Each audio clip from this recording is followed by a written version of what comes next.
یقین نہیں کہ انتخابات جنوری میں ہوں گے، عدلیہ کا فیصلہ مناسب ہوگا۔ صدر پاکستان میں آزادانہ، منصفانہ اور قابل اعتماد انتخابات کی ضرورت پر زور دیتے ہوئے صدر پاکستان ڈاکٹر عارف الوی نے بدھ کو کہا ہے کہ انہیں یقین نہیں ہے کہ ملک میں جنوری 2024 میں انتخابات ہوں گے۔ الیکشن کمیشن آف پاکستان نے ستمبر میں اعلان کیا تھا کہ وہ اگلے سال جنوری کے آخری ہفتے میں ملک بھر میں عام انتخابات کرائے گا۔ جنوری میں انتخابات کے حوالے سے صدر عارف الوی نے کہا کہ جنوری میں انتخابات پر مجھے اعتماد نہیں ہے، لیکن جب سپریم جوڈیشری نے اس بات کو نظر میں لے لیا ہے تو مناسب فیصلہ آئے گا۔ نجی T V channel Geo news کے پروگرام کیپٹل ٹاک میں گفتگو کرتے ہوئے صدر پاکستان نے کہا جب چاروں صوبائی اسمبلیاں، قومی اسمبلی اور سینٹ کی مدت مکمل ہونے پر ہی صدر کا انتخاب ہوگا، اور یہ خلا پاکستان کے لیے غیر مناسب ہے کہ میں چھوڑ کر چلا جاؤں کیونکہ آئین نے اس کا اہتمام کیا ہوا ہے۔ پاکستان تحریک انصاف کے چیئرمین کو اپنا لیڈر قرار دیتے ہوئے انہوں نے کہا مسلم لیگ نون اور نواز شریف کے پاس عمران خان سمیت تمام جماعتوں کو ساتھ لے کر چلنے کا بیانیہ آگے بڑھانے کا اچھا موقع ہے جو انہیں عوام نے دیا ہے۔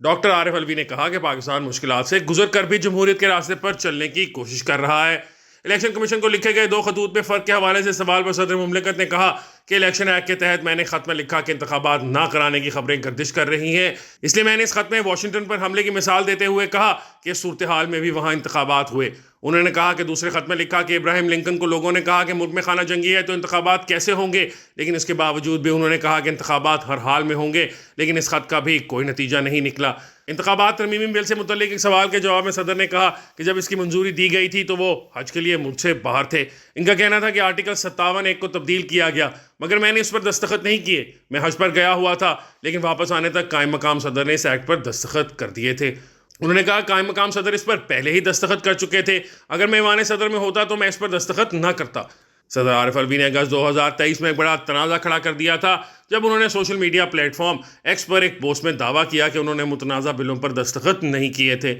عارف الوی نے کہا کہ خدا میرا گواہ ہے، میں نے آفیشیل سیکرٹ ترمیمی بل 2023 اور پاکستان آرمی ترمیمی بل 2023 پر دستخط نہیں کیے کیونکہ میں ان قوانین سے متفق نہیں تھا۔ انہوں نے دعویٰ کیا کہ انہوں نے اپنے عملے سے بغیر دستخط شدہ بلوں کو مقررہ وقت کے اندر واپس کرنے کے لیے کہا تھا تاکہ انہیں غیر مؤثر بنایا جا سکے، لیکن ان کے عملے نے ایسا نہیں کیا اور جھوٹ بولا کہ بل واپس کر دیے ہیں۔ نواز شریف کی وطن واپسی کے موقع پر کیے گئے خطاب پر صدر مملکت نے کہا مسلم لیگ نون ایک بیانیے کی تلاش میں ہے، میں سمجھتا ہوں کہ عوام نے ان کو یہ بیانیہ تھمایا ہے۔ انہوں نے کہا کہ نواز شریف کے بیانیے پر کیے گئے سروے میں 70% لوگوں نے اس رائے کا اظہار کیا کہ تمام جماعتوں کو ساتھ لے کر چلنا چاہیے، جس میں عمران خان کا نام بھی شامل تھا۔ ڈاکٹر عارف الوی نے کہا میں سمجھتا ہوں کہ نواز شریف اور مسلم لیگ نون کے پاس اچھا موقع ہے کہ وہ اس بیانیے کو آگے بڑھائیں۔ انہوں نے کہا میرا خیال ہے کہ ملک میں صاف و شفاف انتخابات ہو جائیں جس میں سب کو حصہ لینے کا موقع ملے۔ 9 مئی 2023 کے حوالے سے انہوں نے کہا میں نے بطور صدر اس واقعے کی مذمت کی تھی کہ اس طرح نہیں ہونا چاہیے، اور میں یہ بھی کہتا ہوں کہ آگے جانے کا راستہ کھلنا چاہیے۔ صدر نے کہا میں نے عمران خان کو ہمیشہ مالی طور پر ایماندار پایا ہے،